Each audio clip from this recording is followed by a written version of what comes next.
Andalusam Andalusam Andalusam. Žena preselila ako si imala jednog, to je taj.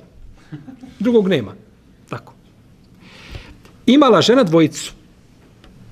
Šta će biti tada?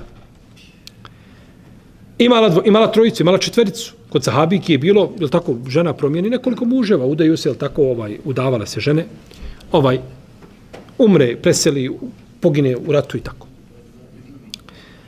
Islamski učenjaci imaju različita mišljenja kada je u pitanju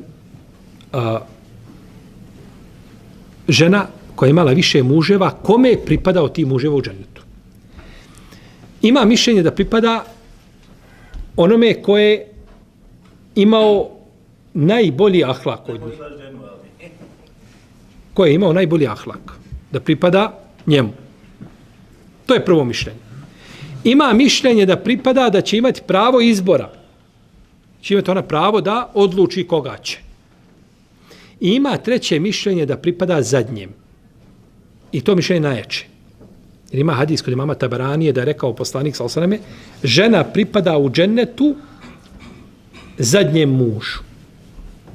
Zadnjem mužu pripada sa dunjaluka, pripada šta? Zadnjem. Ima hadis da će moći birati, da odabere najboljeg, onoga s najboljim ahlakom. Taj hadis je daif. Nije vjerodostojan. Ono što je ispravno, što je šejh Albani ocenio ispravnim jeste, hadis koji govori o tome da će biti šta? Zadnjem mužu. Fino.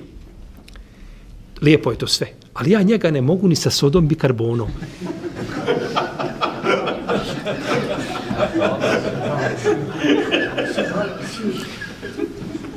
Ja njega ne mogu smisliti.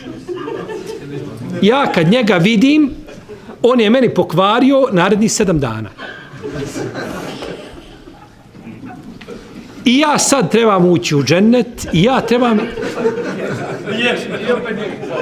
Na dunjaluku mi azab činio i trebam ga još sad u džennetu gledat.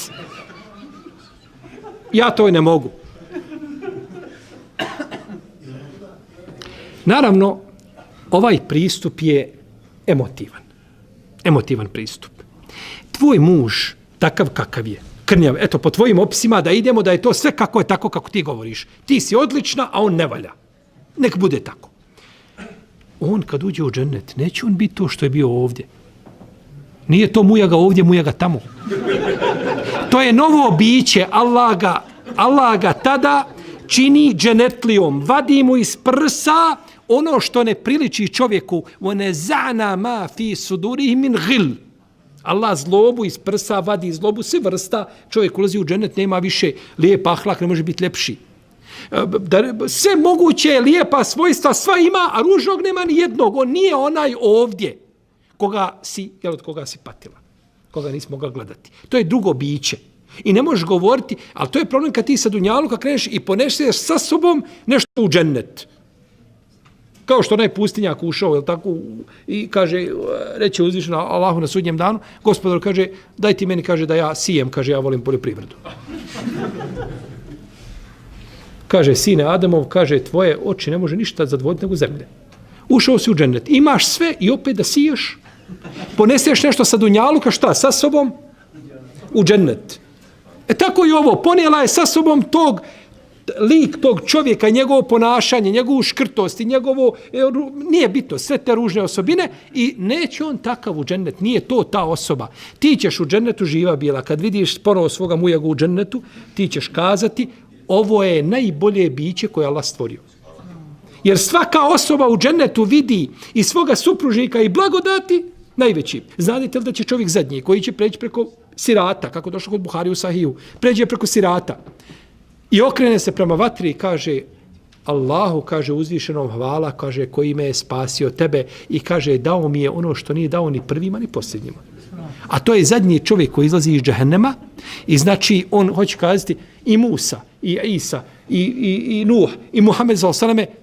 Oni bi svi kad vidje šta sam dobio, oni bi meni bili zavidni. Poželjeli bi ono što sam ja, šta? Dobio, poželjeli bi. Mislim na tu vrstu zavisti, gibta. A on u stvari čovjek zadnji.